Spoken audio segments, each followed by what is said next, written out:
ఈరోజే ఆమలకి ఏకాదశి ఎంతో పవిత్రమైన విశేషమైన రోజు. ఈరోజు ఈ కథను విన్నా, చదివినా, చెప్పినా, వినిపించినా జన్మల పాపాలు తొలగి కోటి జన్మల పుణ్యం వస్తుంది, సకల శుభాలు కలుగుతాయి. మరి ఆ కథ ఏంటో ఇప్పుడు ఈ వీడియోలో తెలుసుకుందాం. ఈ కథ బ్రహ్మాండ పురాణంలోనిది. ప్రతి సంవత్సరం పాల్గొన మాస శుద్ధ ఏకాదశిని ఆమలకి ఏకాదశి అని పిలుస్తారు. సూర్యవంశమునందు జన్మించిన మాంధాత చక్రవర్తి ఒకసారి వశిష్ఠ మహామునితో ఇలా పలికాడు. మునీశ్వరా, నీవు బ్రహ్మ యొక్క మానస పుత్రుడివి. వ్రతాలంటిలో ఉత్తమమైన రహస్యమైన వ్రతాన్ని, ఆ వ్రతం యొక్క మహత్యాన్ని నాకు వివరించమని ప్రార్థిస్తున్నాను అన్నాడు చక్రవర్తి. దానికి వశిష్ఠ మహర్షి మాంధాత మహారాజుతో ఇలా పలికాడు. ఓ మాంధాత మహారాజా, వ్రతాలన్నిటిలో ఉత్తమమైనది, సమస్త వ్రతాల ఫలితాన్ని ఇచ్చేది, సమస్త మహాపాపాలను నశింపచేసేది, మహాపుణ్యాన్ని కలిగించే వ్రతం ఒకటి ఉన్నది. అదే ఆమలకి ఏకాదశి వ్రతం. ఈ వ్రతం గురించి నీకు సవివరంగా వివరిస్తాను. శ్రద్ధగా భక్తిభావంతో విను అని వశిష్ఠుడు ఇలా చెప్పసాగాడు. మాంధాత చక్రవర్తి, ఈ వ్రతం ప్రతి ఒక్కరికి కూడా మోక్షాన్ని ప్రసాదిస్తుంది. 1000 ఆవులను దానం చేసిన ఫలితాన్ని కూడా ఇస్తుంది. ఆ వ్రత మహత్యాన్ని తెలిపే ప్రాచీన కథ ఒకటి ఉంది. ఈ కథలో హింసనే ప్రధానంగా చేసుకుని బతికే ఒక బోయవాడు ఏ విధంగా ముక్తిని పొందాడో వివరిస్తాను. శ్రద్ధగా విను. మహారాజా, పూర్వం వైదస్యము అనే పేరుగల ఒక నగరం ఉండేది. ఆ నగరంలోని వారందరూ ఆయురారోగ్య ఐశ్వర్యాలు కలిగి ఉండేవారు. ఆ నగరం ఎంతో అందంగా ఉండేది. ఆ నగరంలో నిత్యము బ్రాహ్మణుల వేదపఠన శబ్దాలు నిరంతరం వినిపిస్తూ ఉండేవి. అదేవిధంగా ఆ నగరంలో ప్రతి ఒక్కరూ దైవం మీద భక్తితో ఉండేవారు.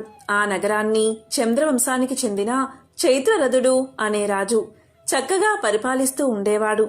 అతను ఎంతో మంచివాడు. ఆ రాజు 10,000 ఏనుగుల బలం కలవాడు. అతను 4 వేదాలు చదువుకున్నాడు. మంచి ధర్మబుద్ధి కలవాడు. అతని రాజ్యంలో ధనములేని దరిద్రుడు ఒక్కడు కూడా లేడు. కరువు కాటకాలు లేవు. ప్రతి మాసంలో వచ్చే ఏకాదశులకు రాజ్యవాసులంతా ఎవ్వరూ కూడా భోజనం చేయకుండా ఉపవాస దీక్షను స్వీకరించేవారు. ఇలా ఉండగా పాల్గొన మాసం శుద్ధ ఏకాదశి అయిన ఆమలకి ఏకాదశి వచ్చింది. ఆ ఏకాదశి రోజు ఆ రాజ్యవాసులంతా ఏకాదశి వ్రతాన్ని భక్తి శ్రద్ధలతో ఆచరించసాగారు. మహారాజు కూడా తాను రాజును అనే గర్వం కూడా లేకుండా సాధారణ ప్రజలతో కలిసి భక్తి పరవశుడై దేవాలయానికి వచ్చాడు. ఆ దేవాలయంలోకి రాజ్యవాసులంతా వచ్చి ఉసిరి కొమ్మను కాయల్లో తెచ్చి ఎంతో భక్తి శ్రద్ధలతో శ్రీ మహావిష్ణువును పూజించారు. అక్కడ దేవాలయంలో ఉన్న ప్రజలంతా ఇలా పలికారు. ఓ ఉసిరిక వృక్షమా, నీవు బ్రహ్మదేవుడి వల్ల జన్మించావు. నిన్ను పూజించిన వారి యొక్క పాపాలను నశింపచేస్తావు. ఓ ఉసిరి వృక్షమా, నీకు మా నమస్కారం. మేము ఇచ్చే ఆర్ఘ్యమును నువ్వు స్వీకరించు అన్నారు. తరువాత పిల్లలు, పెద్దలు, రాజు అందరూ రాత్రి జాగరణ చేస్తున్న సమయంలో అక్కడికి ఒక బోయవాడు వచ్చాడు. ఆ బోయవాడు కుటుంబ పోషణ కోసం పశువులను, పక్షులను చంపుతూ ప్రాణహింస చేస్తూ సమస్త ధర్మాలను వదిలిపెట్టి జీవిస్తున్నాడు. ఆ బోయవాడు ఎంతో ఆకలితో ఉన్నాడు. అంత ఆకలితో ఉన్న రాత్రి దేవాలయంలో జాగరణ చేస్తున్న ప్రజా సమూహాన్ని చూశాడు. వారి భజనలను చూస్తూ అంతే అలాగే కూర్చున్నాడు. పూజా కలశం దగ్గర ఉన్న ఉసిరికాయను, ఉసిరి కొమ్మను, దాని చుట్టూ అమర్చిన దీపాలను మొత్తం చూశాడు. శ్రద్ధగా చూశాడు. కొంతమంది భక్తులు హరినామ కథా కాలక్షేపం చేస్తున్నారు. ఎంతో ఏకాగ్రతతో ఆ కథను కూడా విన్నాడు. తరువాత భక్తులు చెప్పే ఏకాదశి మహత్య పురాణాన్ని విన్నాడు. ఆ కార్యక్రమాన్ని మొత్తం చూస్తూ ఆకలి సంగతే మర్చిపోయాడు. అలా చూస్తున్నంతసేపులో రాత్రి గడిచిపోయింది.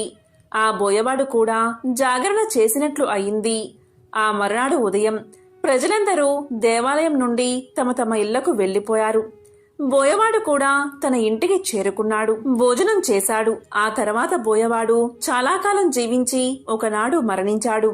ఆమలకి ఏకాదశి రాత్రి ఆకలితో జాగరణ చేసినందుకు అతనికి ఏకాదశి వ్రతఫలం లభించింది. అతను తర్వాత జన్మలో జయంతి అనే పేరుగల ఒక గొప్ప రాజ్యానికి రాజైన విదూరరథుడు అనే మహారాజుకి కుమారుడిగా జన్మించాడు. ఆ రాజు తన కుమారుడికి వసురథుడు అనే పేరు పెట్టాడు. అతను పెరిగి పెద్దవాడై మహాబల పరాక్రమవంతుడు అయ్యాడు. అతని ధైర్యం, సాహసం చూసి రాజు వసురథుణ్ణి యువరాజుగా ప్రకటించాడు. ఆ రాజ్యమంతా ధన ధాన్యాలతో సమృద్ధిగా ఉంది. ఆ వసురథుడు 1,00,000 గ్రామాలకు అధిపతి. శత్రుభయం లేకుండా రాజ్యపాలన చేస్తున్నాడు. అతను గొప్ప విష్ణుభక్తి కలవాడు. ప్రజలను తన కన్నబిడ్డల వలె చూసుకునేవాడు. ఒకరోజు వసురథుడు అడవికి వేటకు వెళ్లాడు. అక్కడ మృగాలను చంపి తిరిగి వచ్చే దారిని మర్చిపోయాడు. దారి తప్పి అడవంతా తిరిగాడు. తిరిగి అతను బాగా అలసిపోయాడు. బాగా ఆకలికి లోనయ్యాడు. దట్టమైన అడవిలో ఎటు పోవాలో తెలియక ఒక చెట్టు నీడలో తన ఎడమ చేతిని దిండుగా చేసుకుని ఒంటరిగా నిద్రపోతున్నాడు.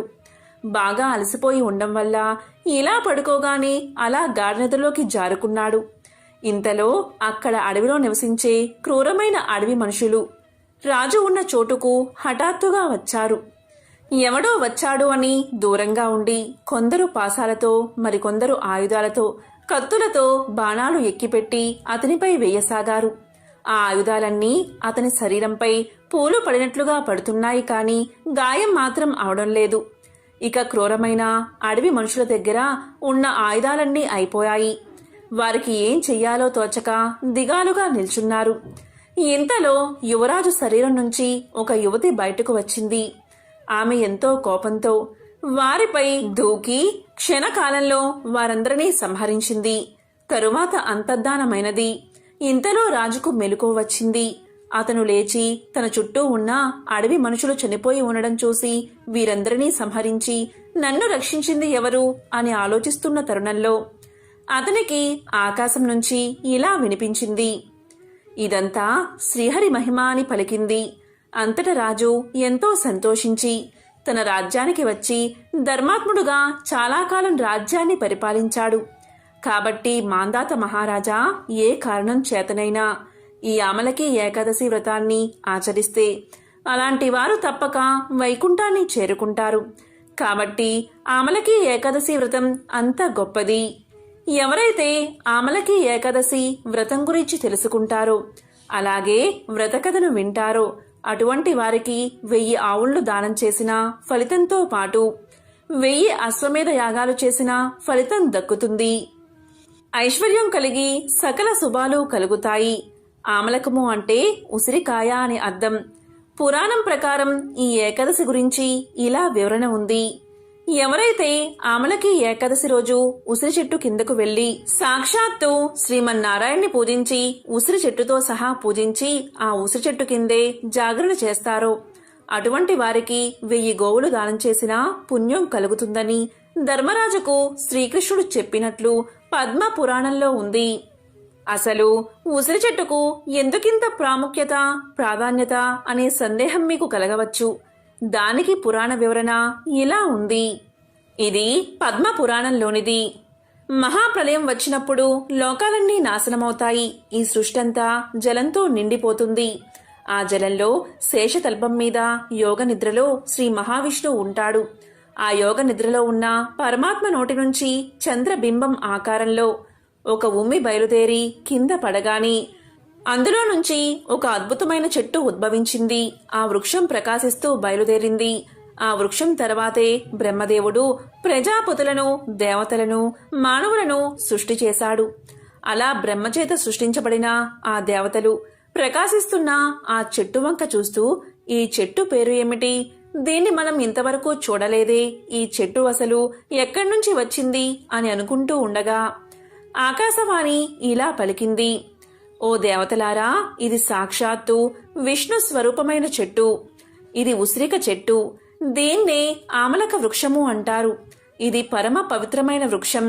ఎవరైతే ఈ చెట్టును కేవలం తాకుతారో వారికి గోవును దానం చేసినంత పుణ్యం దక్కుతుంది. అంతటి పవిత్రమైన వృక్షం ఈ ఆమలక వృక్షం. ఎవరైతే ఈ వృక్షాన్ని స్మరిస్తారో వారికి గోదాన పుణ్యం. ఎవరైతే ఈ వృక్షాన్ని తాకుతారో వారికి 2 పుణ్యం కలుగుతుంది. ఎవరైతే ఈ ఉసిరికాయను ప్రసాదంలా తీసుకుంటారో వారికి మూడింతల ఫలితం కలుగుతుంది. ఎందుకంటే సమస్త దేవతలు నిత్యము నివాసముండే పవిత్ర దేవతా వృక్షం ఈ ఉసిరి చెట్టు.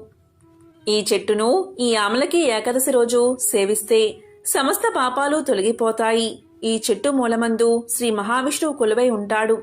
అగ్రభాగంలో బ్రహ్మ కొలువై ఉంటాడు. ఈ చెట్టు కొమ్మల్లో పరమేశ్వరుడు కొలువై ఉంటాడు. ఈ చెట్టు రెమ్మలలో మహర్షులు మొదలైన వారు నివసిస్తారు. వీటి యొక్క పత్రాలలో దేవతలు ఉంటారని చెప్పగానే దేవతలందరూ ఆమలకి వృక్షాన్ని పూజించారట. విష్ణువును స్తోత్రం చేశారట.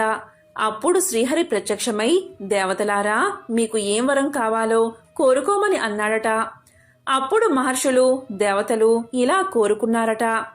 దేవా, మేము ఏ చిన్న పని చేస్తే, అంటే ఏ చిన్న వ్రతం చేస్తే అనంతమైన పుణ్యం కలుగుతుందో, పాపాలన్నీ నశిస్తాయో ఆ వ్రతం గురించి చెప్పమన్నారు. అప్పుడు మహావిష్ణువు ఏకాదశి వ్రతం గురించి చెప్పగా వారు మోక్షాన్ని పొందారని పద్మ పురాణం తెలియచేస్తుంది. కాబట్టి ఎంతో పవిత్రమైన విశేషమైన ఈ ఆమలకి ఏకాదశి రోజు ఈ కథలను విన్నా, చదివినా, చెప్పినా, వినిపించినా జన్మల దోషాలు తొలగి కోటి జన్మల పుణ్యం వస్తుంది. సకల శుభాలు కలుగుతాయి. ఈ పాల్గొన శుద్ధ ఏకాదశి ఆమలకి ఏకాదశి ఆరోగ్యాన్ని ప్రసాదిస్తుంది. మరి ఎంతో విశేషమైన పవిత్రమైన ఈ రోజు స్వామికి సంబంధించిన విశేషమైన కథలను ఇప్పుడు ఈ వీడియోలో తెలుసుకుందాం. ప్రపంచంలోని గొప్ప ఋషీశ్వరుల్లో ఒకరన్న అహంకారానికి లోనైన నారద మునీంద్రులు తన గర్వంతో చివరికి ఎటువంటి గుణపాఠాలను ఎదుర్కొన్నాడో ఇప్పుడు చూద్దాం. నారద మునీంద్రులు నిరంతరం విష్ణుమూర్తిని తాను రచించి గానం చేసిన పాటలతో స్తుతిస్తూ నారాయణ మంత్రాన్ని ప్రపంచవ్యాప్తంగా విస్తరించేందుకు ఉపయోగించేవాడు. ఒకనాడు చింతిస్తూ ఉన్న ఒక వ్యక్తిని గమనించాడు నారదుడు. క్రమంగా అతని వద్దకు చేరుకుని అతని చింతకు, ఆందోళనకు గల కారణాల గురించి వాకబు చేయడం ప్రారంభించాడు. అప్పుడు ఆ ధనవంతుడు ఇలా చెప్పాడు. తాను ఎంత గొప్ప ధనవంతుడినైనా ఆ ధనాన్ని ఉపయోగించుకోవడానికి తనకంటూ వారసుడు లేడని అతని చింతనగా తెలియచేశాడు. అదేవిధంగా తనకు పుత్రుణ్ణి ప్రసాదించమని కంటినిండా ఆశను కలిగి నారద మునీంద్రుల వారిని ప్రార్థించాడు. అప్పుడు నారదుల వారు ఇలా పలికారు. ఓ వర్తకుడా, నాకు వరాలను నేరుగా ఇచ్చే శక్తి లేదు. నేను ఎటువంటి వరాలను ఇవ్వాలి అనుకున్నా అది విష్ణుమూర్తి ద్వారానే ఇవ్వగలను. నేను ఈ విషయాన్ని స్వామివారితో సంప్రదించి నీకు మంచి జరిగేలా చూస్తాను అని తెలియజేశాడు నారదుడు.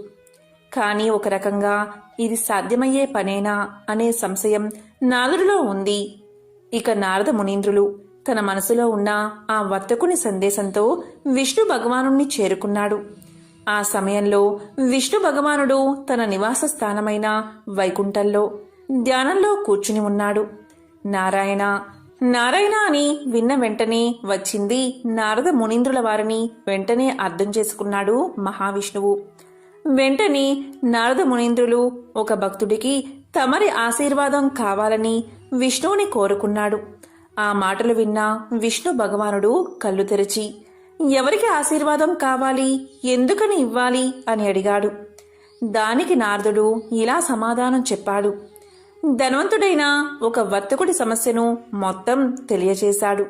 క్రమంగా అతనికి పుత్ర సంతాన యోగ్యం కలిగించమని వేడుకున్నాడు. కాని అందుకు విష్ణు భగవానుడు ఇలా పలికాడు. నారదా, ఆ వర్తకుడికి తండ్రయ్యే యోగ్యత లేదు. విధివ్రతను అనుసరించి విధానాలు ఉండాలి కానీ వాటిని మార్చే ప్రయత్నం అస్సలు చేయకూడదని తెలియచేశాడు. అలాగే నారదా, ఇలాంటి మార్పులు చేయడం ప్రకృతి విరుద్ధమని తేల్చి చెప్పాడు విష్ణువు. క్రమంగా విష్ణుమూర్తి నిర్ణయాన్ని గౌరవించి వర్తకుని పట్ల జాలితో అక్కడి నుండి వెళ్లిపోయాడు నారదుడు. కొన్నేళ్లు గడిచిన తర్వాత నారద మునీంద్రుల వారికి ఒకసారి ఆ ధనిక వర్తకుణ్ణి సందర్శించాలి అనిపించింది.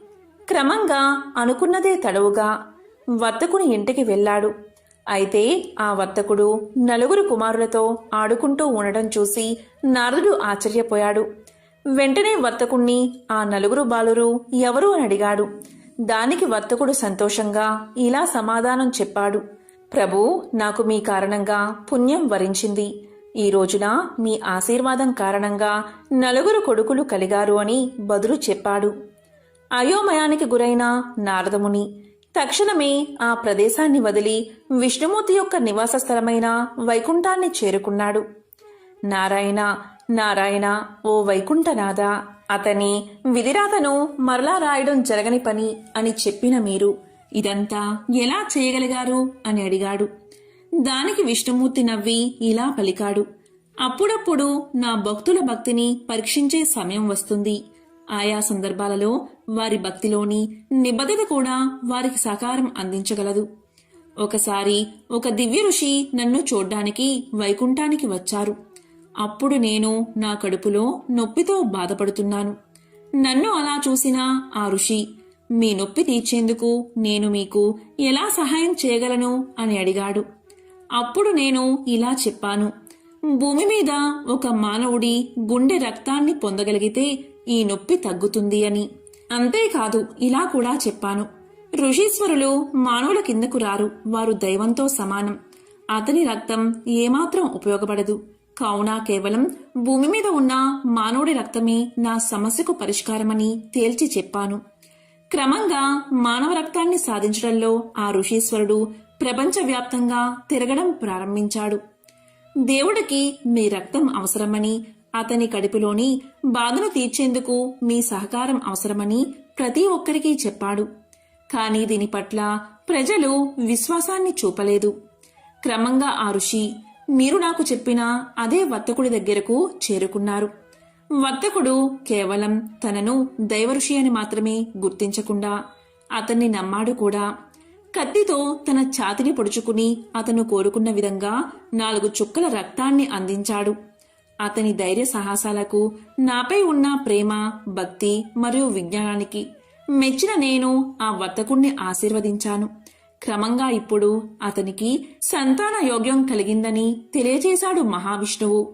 క్రమంగా నారదముని విష్ణుమూర్తి అందరినీ ఒక కంట గమనిస్తూనే ఉంటాడని, మరియు ఆయా వ్యక్తుల పాపపుణ్య ఫలాలను, భక్తి ప్రపత్తులను, నిబద్ధతను ఉద్దేశించి వారి కోరికల సాధ్య అసాధ్యాలు ఉంటాయని గ్రహించాడు.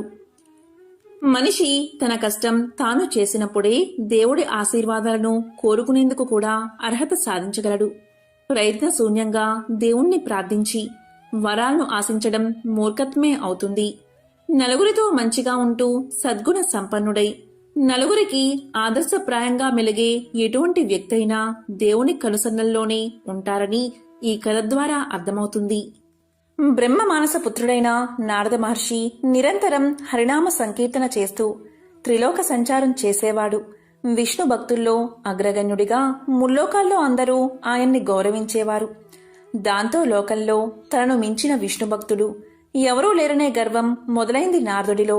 అయితే ఆ మాటను సాక్షాత్తు విష్ణువు నోటనే చెప్పించాలి అనుకున్నాడు నారదుడు. అనుకున్నదే తడవుగా వైకుంఠానికి చేరుకున్నాడు. శేషతల్పంపై విశ్రాంతి తీసుకుంటున్న విష్ణువును దర్శించుకుని యథాప్రకారం హరినామ సంకీర్తనం ప్రారంభించాడు నారదుడు. మహావిష్ణువు మహదానందంగా నారదుడి సంకీర్తనను అరమోడ్పు కన్నులతో పరవశుడై ఆస్వాదించాడు. సంకీర్తన తర్వాత నారదుణ్ణి కుశల ప్రశ్నలు వేశాడు. కుశల ప్రశ్నలు పూర్తయ్యాక నారదుడు తన మనసులోని మాటను బయటపెట్టాడు. దేవా, నాదో చిన్న సందేహం, మీరే దాన్ని తీర్చాలి అంటూ వినయంగా అర్థించాడు. ఏమా సందేహం, సంకోచించకుండా అడుగు అన్నాడు విష్ణువు చిరునవ్వులు చిందిస్తూ. ముల్లోకాల్లో మిమ్మల్ని కొలిచే భక్తులలో ఎవరు అగ్రగణ్యుల్లో మీ నోటని తెలుసుకోవాలి అనుకుంటున్నాను దేవా అన్నాడు నారదుడు. దానికి మహావిష్ణువు, ఇదేమంత పెద్ద సందేహం, అదిగో భూలోకంలో అటు చూడు, అక్కడ కనిపిస్తున్న పొలంలో పనిచేసుకుంటున్నాడో రైతు అన్నాడు విష్ణువు. చూశాను ప్రభు అన్నాడు నారదుడు. అందరికంటే అతడే నా భక్తుల్లో అగ్రగణ్యుడు అన్నాడు విష్ణువు. హతాశుడయ్యాడు నారదుడు. తన పేరే చెబుతాడు అనుకుంటే ఎక్కడో మారుమూల గ్రామంలో పొలాన్ని సాగు చేసుకునే రైతు రోజుకి 4-5 సార్లు కంటే నారాయణ్ణి తలుచుకోని సామాన్యుడు. తన భక్తుల్లో అగ్రగణ్యుడని చెప్పడానికి మహావిష్ణువుకి మనసెలా వచ్చింది అని మదనపడసాగాడు నారదుడు. నారదుడి అంతర్మదనాన్ని గ్రహించిన విష్ణువు, నారదా, నువ్వే అతడి వద్దకు వెళ్ళు, అతడి భక్తి ఏపాటిదో నీకే తెలుస్తుంది అన్నాడు. ఇదేదో తేల్చుకోవాలి అనుకున్నాడు నారదుడు. సరే అంటూ భూలోకానికి చేరుకున్నాడు. నేరుగా ఆ రైతు ముందు ప్రత్యక్షమయ్యాడు. తన ఎదుట సాక్షాత్తు నారద మహర్షి ప్రత్యక్షం కావడంతో ఆ రైతు పరమానంద భరితుడయ్యాడు. అయ్యా, మహావిష్ణువు ఎలా ఉన్నారు? వైకుంఠంలో ఆయన క్షేమమేనా? అభాగ్యుణ్ణి. ఎప్పుడో తప్ప ఆయన్ని తలుచుకునే తీరికే ఉండదు నాకు.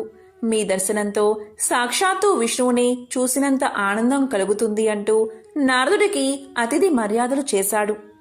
నారదుడు తిరిగి బయలుదేరే ముందు, అయ్యా, చిన్న కోరిక అన్నాడు ఆ రైతు. ఏంటో చెప్పమన్నట్లుగా చూశాడు నారదుడు. ఒక కుండలో పాలు తెచ్చి ఇచ్చాడు రైతు.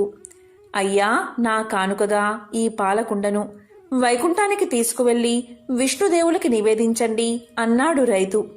అప్పుడు నారదుడు అదెంత పని అంటూ పాలకుండ తీసుకుని వైకుంఠానికి బయలుదేరాడు. అయితే పాలు ఎక్కడ తొనిగిపోతాయో అనే భయంతో జాగ్రత్తగా కుండను పొదివి పట్టుకున్నాడు. మొత్తానికి ఎలాగోలా వైకుంఠానికి చేరుకుని విష్ణువును దర్శించుకున్నాడు. రైతు ఇచ్చిన పాలకుండను అందించాడు. దేవా, ఆ రైతుకు ఎప్పుడో తప్ప మిమ్మల్ని తలుచుకునే తీరిక ఉండదట. రోజుకు 4-5 సార్లు తలుచుకుంటాడట అన్నాడు ఫిర్యాదు చేసినట్లుగా. ఈ పాలకుండను తెస్తున్నప్పుడు నువ్వు నన్ను ఎన్నిసార్లు తలుచుకున్నావు అని ప్రశ్నించాడు విష్ణువు. ఒక్కసారి కూడా తలుచుకోలేదు. నా దృష్టి మొత్తం పాలకుండపైనే ఉంది. పాలెక్కడ తొణికిపోతాయో అనే ఆందోళనే నా మనసంతా నిండిపోయింది అని తలదించుకుని బదులిచ్చాడు నారదుడు.